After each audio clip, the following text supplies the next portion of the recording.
रात जो विधायकों के साथ पार्टी या कहें कि जो डिनर का आयोजन किया गया था, रात्रि भोज जिसे कहते हैं, रात्रि भोज के दौरान जो विधायक पहुंचे, इन विधायकों में एक विधायक का शामिल ना होना कई सवाल खड़े कर देता है और सवालों के घेरों में आ जाता है कि क्या राव इंद्रजीत सिंह की इसके बाद असर हरियाणा भाजपा में क्या पड़ेगा, उन मंत्रियों उन विधायकों पर क्या पड़ेगा। तो देखिए जवाब निकलकर क्या सामने आया।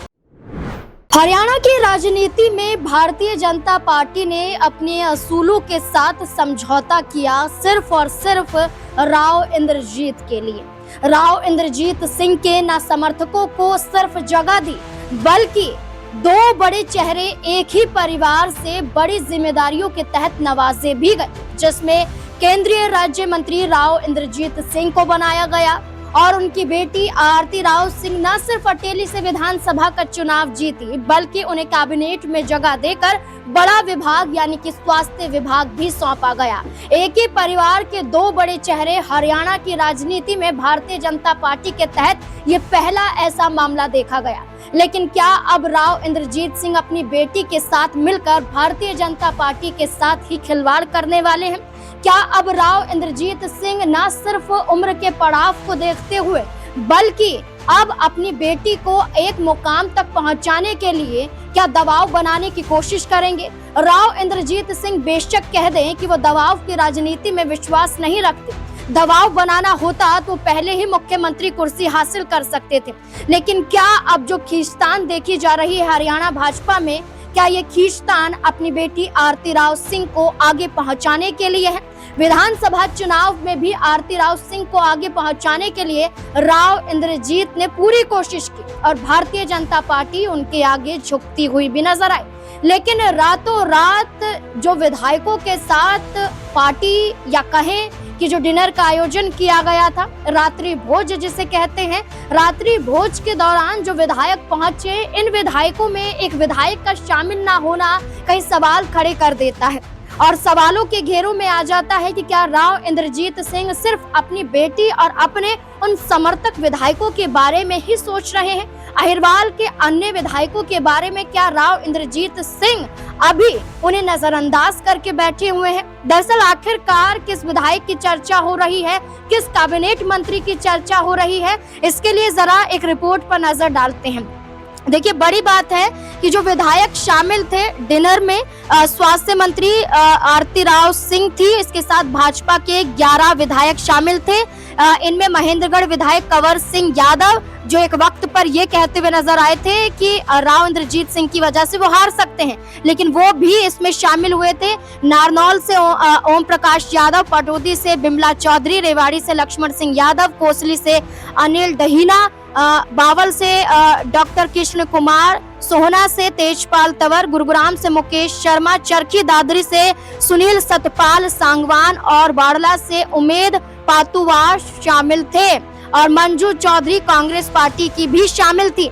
लेकिन सवाल यहाँ पर इसको लेकर खड़ा हो रहा है कि राव नरबीर सिंह क्यों नहीं शामिल थे। देखिए दक्षिणी हरियाणा के हलके के सभी विधायकों को इस डिनर में आमंत्रित किया गया था, लेकिन बादशाहपुर विधायक राव नरबीर सिंह को न्योता नहीं दिया गया।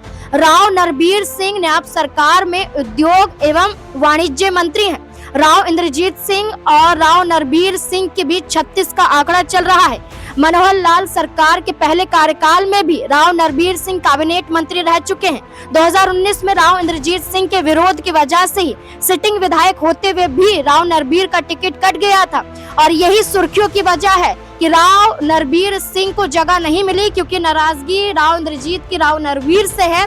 लेकिन इसको लेकर जब अपने सहयोगी से पूछा गया कि इसके बाद असर हरियाणा भाजपा में क्या पड़ेगा, उन मंत्रियों उन विधायकों पर क्या पड़ेगा, तो देखिए जवाब निकलकर क्या सामने आया। राव इंद्रजीत ने अहिरवाल बेल्ट के 11 विधायकों को डिनर के लिए आमंत्रित किया। इन 11 विधायकों में एक और विधायक थी, वो कांग्रेस पार्टी से मंजू चौधरी थी।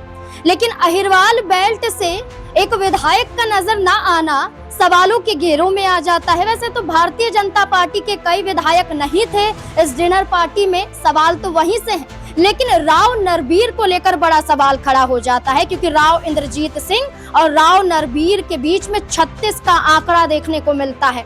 और जब डिनर को लेकर राव नरबीर से सवाल पूछा गया तो उन्होंने कहा कि सामान्य सी बात है, डिनर का आयोजन किया गया था और वहां पर मौजूद सभी विधायक पहुंचे भी थे। तो आखिरकार राव नरबीर का ना पहुंचना, क्या बुलाया नहीं गया था या राव नरबीर नाराजगी के चलते नहीं गए थे? और क्या जो चर्चा चल रही है कि राव इंद्रजीत सिंह के सहारे ये विधायक सरकार भारतीय जनता पार्टी की गिरा भी सकते हैं, तो क्या मुश्किलों में अब राव नरबीर भी आएंगे? और अगर मुश्किलों में आएंगे तो क्या समर्थन देने के लिए तैयार हो जाएंगे? तो इससे जुड़े हुए सवाल हैं। दिनेश मेरे साथ मौजूद है, जानने की कोशिश करेंगे। दिनेश, जैसे कि आप जानते हैं राव इंद्रजीत और राव नरबीर के बीच में आपसी बनती नहीं है और ये हम कई सालों से देख रहे हैं।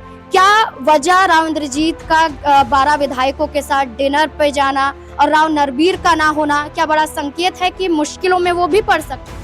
नाज़मीन देखिए, 2014 के लोकसभा चुनाव से पहले भारतीय जनता पार्टी ने राव नरबीर सिंह को ये आश्वासन दिया था कि उन्हें गुड़गांव से लोकसभा का चुनाव लड़वाया जाएगा, लेकिन उस वक्त तक ये उम्मीद नहीं थी कि राव इंद्रजीत सिंह बीजेपी में शामिल हो जाएंगे।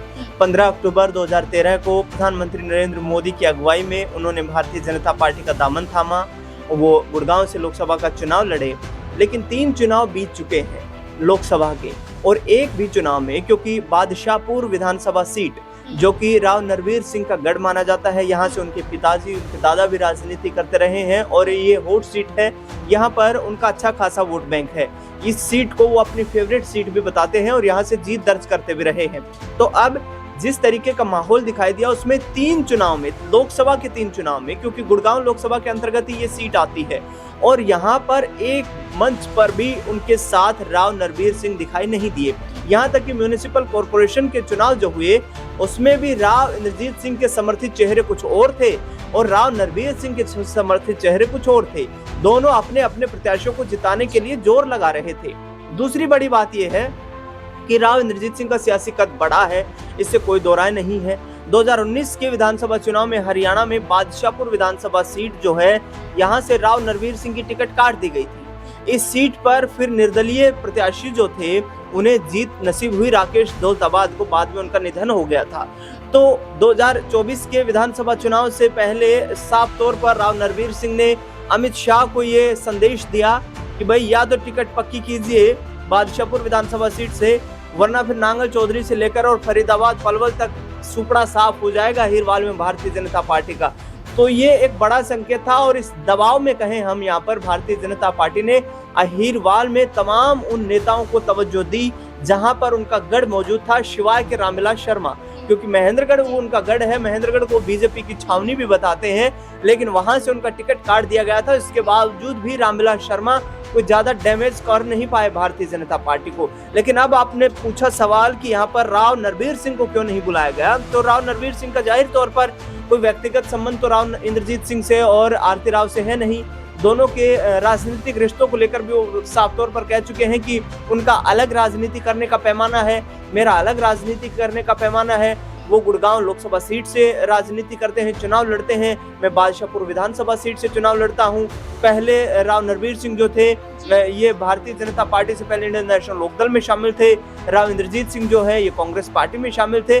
तो इनका दोनों का मुलाकात ना होना कोई बड़े सियासी सवालों को जन्म नहीं देता है, क्योंकि दोनों एक दूसरे के सिर्फ प्रतिद्वंदी के रूप में देखे जाते रहे हैं। लेकिन हाँ, ये डिनर डिप्लोमेसी जो डिनर हुआ है, ये इस बात को लेकर के जरूर राव इंद्रजीत सिंह के द्वारा जोर दिया गया है कि भाई चाहे मेरी केंद्रीय कैबिनेट मंत्री की कुर्सी चली जाए, मैं चाहे 2029 में विधानसभा का चुनाव गुड़गांव से ना लड़ूं, लेकिन आरती राव का सियासी कद जो है वो नहीं होना, बढ़ना चाहिए, कम नहीं होना चाहिए राव नरबीर सिंह के मुकाबले, क्योंकि राव नरबीर सिंह में अभी राजनीति 10-15 साल की बची हुई है।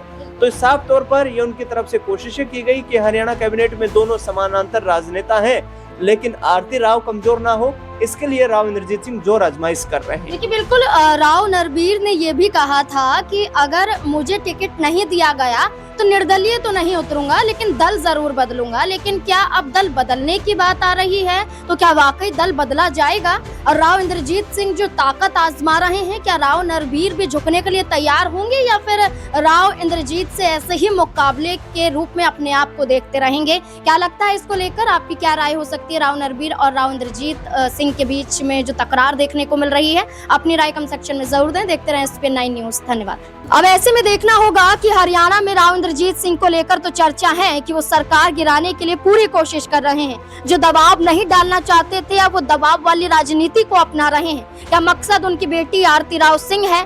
क्या मकसद आरती राव सिंह को किसी मुकाम तक पहुंचाना है, या अपने उम्र के पड़ाव को देखते हुए सिर्फ अपना सपना पूरा करना है और एक बार मुख्यमंत्री कुर्सी पर बैठना है? और क्या ऐसे में सरकार बदल कर रहेगी? इस पूरे मुद्दे को लेकर आपको क्या लगता है? क्या वाकई ऐसा हरियाणा में होने वाला है? अपनी राय कमेंट सेक्शन में जरूर दें। धन्यवाद।